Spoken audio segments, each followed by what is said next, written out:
at ek vanmôre om die lewenslig te kan aanskou, het 'n lied in ons hart, dis die dag wat die Here gemaak het, om mekaar in hierdie dag op te tel, te bemoedig. En ek dink die belangrikste van alles is om te besef, dat ons nie altyd alles onmiddellik hoef te verstaan nie. Ons leef in 'n wêreld van moderne tegnologie. Ons leef in 'n wêreld wat onsaglik vinnig is. Vinniger lyne, vinniger fone, vinniger vliegtuie, vinniger karre. Maar dikwels wil ons altyd alles onmiddellik verstaan. En wat goed gebeur, wil ons dadelik dit uitfigure. Het jy al soms die vraag gevra, is dit nie dalk net tyd om bietjie te wag nie? Al verstaan ek nie nou nie, weet ek. Soos wat die Bybel sê, vir hom wat glo, sal alles ten goeie meewerk. En ons probeer dikwels goed doen, of ons probeer dit verstaan, en ons dink sommer dit moet dit of dat wees.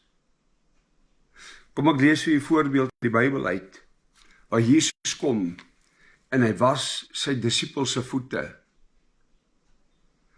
En die volgende, toe kom hy by Simon Petrus, en die sê vir hom, Here, gaan u my voete was? So vraag wat aan, né? Hier is nou 'n situasie wat gebeur. Here, gaan u my voete was? En hoor wat sê die Here vir hom.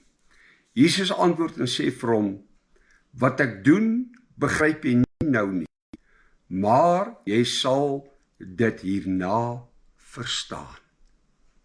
'n dood-eenvoudige antwoord, en dikwels kom die Here en hy sê vir ons, Kobus of wie ook al, hang net 'n bietjie vas. Moenie probeer om vir my voor te skryf nie, want dit is wat ons dikwels doen, soos Petrus. Here, gaan jy my voorkom was? Here, ek wil nou verstaan. Here, ek wil nou weet hoekom. Here, ek wil nou 'n antwoord hê. Here, dit is hoe dit werk. Terwyl Jesus in sagtheid kom en sê, wat ek nou doen, verstaan jy nie, maar dit is nie tot jou nadeel nie, dit is tot jou voordeel. Jy sal so 'n bietjie later verstaan, en dalk sit jy vanmôre, en jy probeer alles uitfigure, en dit moet so, of dit moet so, of dit moet die, of dit moet daai. En dit gebeur nie so nie. Raak rustig. Kom in die rus van die Here. Sit, raak kalm. En al wat jy hoef te doen, is om God te vertrou, terwyl hy vir jou sê, jy verstaan nie waarom ek nou besig is nie, maar jy sal bietjie later verstaan.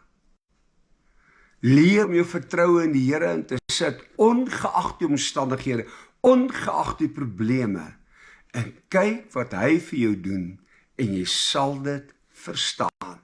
Mag jy 'n mooi dag hê, 'n wonderlike dag, 'n sonskyndag, 'n hartsdag, 'n omgeedag, 'n dag wat jy sê, Here, al verstaan ek nie, ek glo jou, en ek weet, ek kan jou vertrou, want ek verstaan nie nou nie, maar ek sal wel voor u verstaan. Ek gaan in sy vrede.